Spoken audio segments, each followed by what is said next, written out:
चलिए, तो आज हम बात करने जा रहे हैं चंद्रयान 3 के बारे में कि चंद्रयान 3 का जो पृथ्वी से लेकर के चंद्रमा तक का कैसा सफर रहेगा, आज हम उसके बारे में बात करने जा रहे हैं। इससे पहले चंद्रयान 2 2019 में भेजा गया था, लेकिन वहाँ पर वो मिशन असफल रहा। क्यों असफल रहा? वहाँ पर सॉफ्ट लैंडिंग नहीं हो पाया था चंद्रमा की सतह पर। अब सबसे पहले ये समझते हैं कि सॉफ्ट लैंडिंग आखिर होता क्या है, ये क्या है। आप लोग कभी कभी जो है सो हेलीकॉप्टर, अक्सर हेलीकॉप्टर को ज़मीन पर उतरते हुए देखे होंगे। हेलीकॉप्टर को ज़मीन पर जो है सो बहुत सॉफ्ट तरीके से जो है उतरता है ज़मीन पर। आप वहाँ पर देखे होंगे कि बहुत आराम से ज़मीन पर उतरता है इस जगह पर। क्या कि अगर बहुत तेज़ी से अगर नीचे उतरे, यहाँ पर अगर बहुत तेज़ी से देखेगा, बहुत आराम से अपना पहिया को जो है सो नीचे में रखेगा।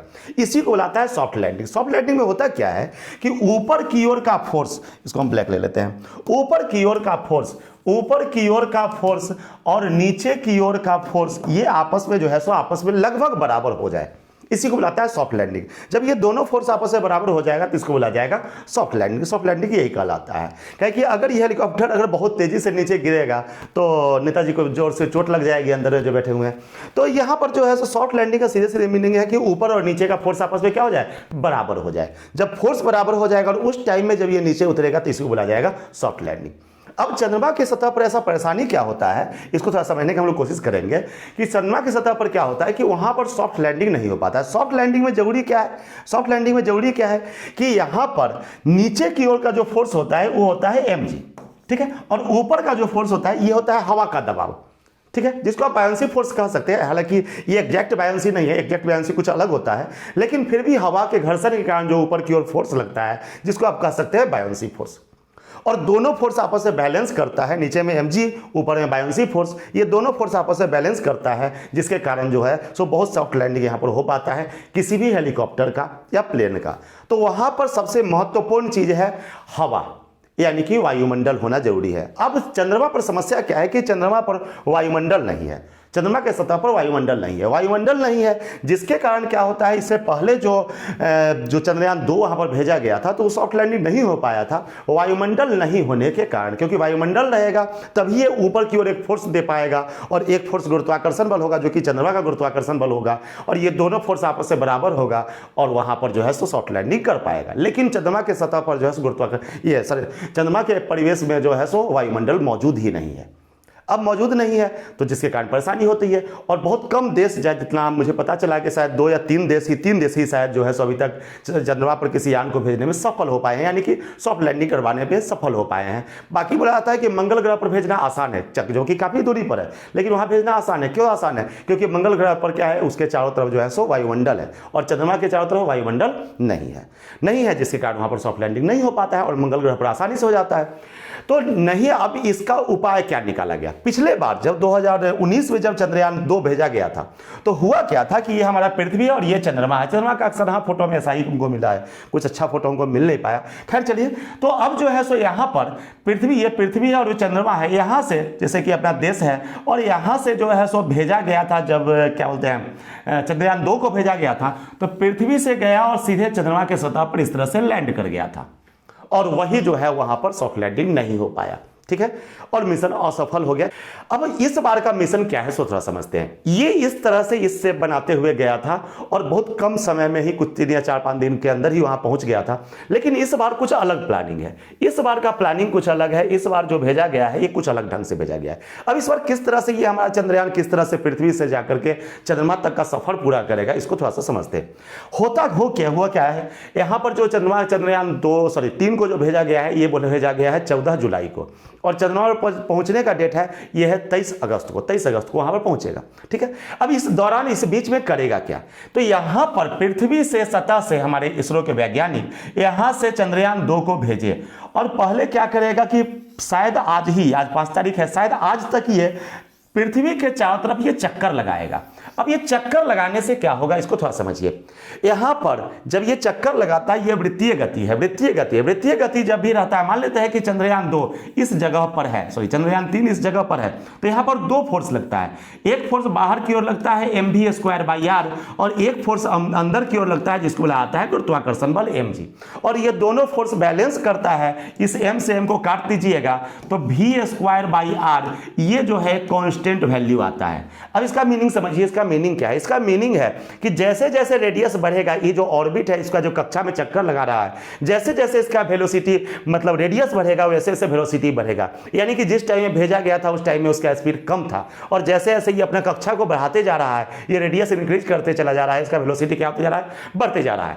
कहीं कहीं हम सुने हैं, कहीं कहीं बोला गया है इस तरह से, जो कि बात गलत है, कि इसको एस्केप वेलोसिटी से भेजा गया है। एस्केप वेलोसिटी से को नहीं भेजा गया है। एस्केप वेलोसिटी से उसको भेजा जाता है जिसको पृथ्वी के गुरुत्वाकर्षण से बाहर निकालना होता है। चंद्रमा पृथ्वी के गुरुत्वाकर्षण क्षेत्र के अंदर होता है। अगर गुरुत्वाकर्षण क्षेत्र के अंदर नहीं होता तो चंद्रमा जो है सो पृथ्वी के चारों तरफ चक्कर लगा ही नहीं पाता। तो ये बात ध्यान रखिएगा कि चंद्रमा पृथ्वी के गुरुत्वाकर्षण क्षेत्र के अंदर आता है, ठीक है। तो ये एस्केप वेलोसिटी से नहीं गया है। जो एस्केप वेलोसिटी से जाता है उसी को भेजा जाता है एस्केप वेलोसिटी से, जिसको पृथ्वी के गुरुत्वाकर्षण से बाहर निकालना होता है। फिलहाल यहां पर यही फॉर्मूला काम करता है, v² r equal to constant. यही फॉर्मूला से ये जो है सो पृथ्वी के चारों तरफ ये चक्कर लगा रहा है। अब ये चक्कर लगाते लगाते क्या करेगा? जैसे जैसे आगे की ओर बढ़ेगा इसका स्पीड क्या होगा? बढ़ते चला जाएगा। जैसे जैसे आगे बढ़ेगा इसका स्पीड क्या होगा? बढ़ते चला जाएगा, ठीक है। स्पीड बढ़ने के बाद बढ़ते बढ़ते जब मैक्सिमम स्पीड में इस जगह पर पहुंचेगा उस टाइम में इसका बाहर का फोर्स यानी कि mv²/r जो है ये बहुत ज्यादा हो जाएगा, जो कि बाहर का फोर्स होगा, जिसको बुलाता है सेंट्रीफ्यूगल फोर्स, और अंदर की ओर जो फोर्स होता है सेंट्रीपिटल फोर्स होता है। सेंट्रीफ्यूगल फोर्स का मान बहुत ज्यादा बढ़ने के कारण क्या होगा? ये जो अपना ऑर्बिट में चक्कर लगा रहा है, ये अपना कक्षा में जो चक्कर लगा रहा है, ये कक्षा को अपना छोड़ देगा, क्योंकि बाहर का फोर्स क्या हो जाएगा? बहुत ज्यादा बढ़ जाएगा, अंदर का फोर्स कमजोर पड़ जाएगा। और जैसे ही कक्षा छोड़ देगा, अब यहां पर जो डेट आज है, शायद आज 5 तारीख, शायद आज ही ये डेट है कि अपना पृथ्वी के कक्षा को ये छोड़ने वाला है। यहीं पर वैज्ञानिक का सबसे बड़ा चैलेंज है। क्या चैलेंज है? कि जब ये पृथ्वी का कक्षा छोड़ेगा तो ये वापस चंद्रमा का जो है इसका कक्षा को ये पकड़ ले। यहां पर चैलेंज है कि बाई चांस अगर ये चंद्रमा का कक्षा को नहीं पकड़ पाया, चंद्रमा के चारों तरफ जो है सुवृत्तीय गति नहीं कर पाया, यानी कि चंद्रमा के परितः ये अपना ऑर्बिट तैयार करने में असफल रहा, तो फिर क्या होगा? 2 कंडीशन होगा।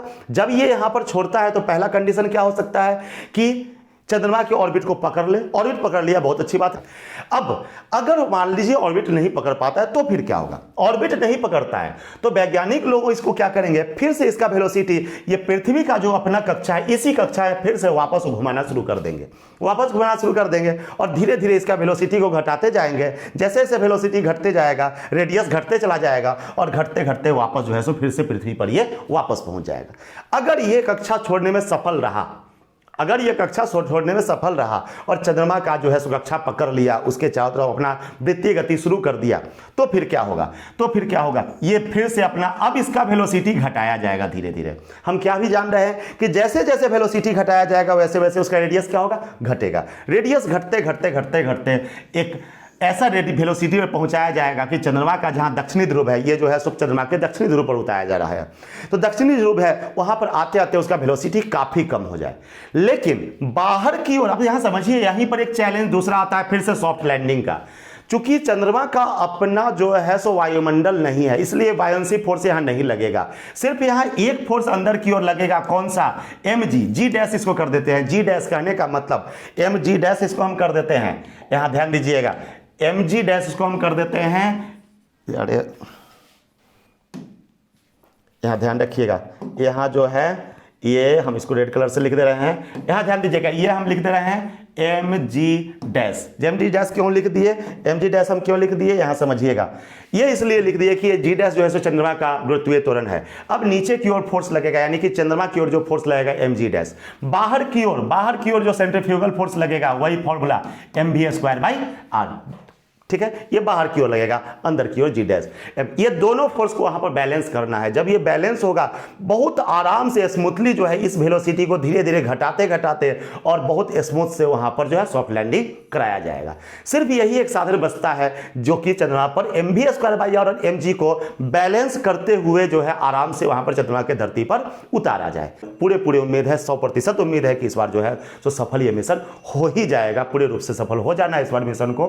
खैर, अब यहां पर जो है यही सॉफ्ट लैंडिंग यहां पर कराया जाएगा और फिर से इस तरह से ये मिशन अपना सफल हो जाएगा। तो आज जो है सब वैज्ञानिक लोगों का सबसे बड़ा चैलेंज है कि इस ऑर्बिट को छोड़ करके दूसरा ऑर्बिट में पहुंचा देना। चलिए ठीक है, चलिए मिलते हैं इसी तरह से इंटरेस्टिंग वीडियो में, जो कि होगा अगला।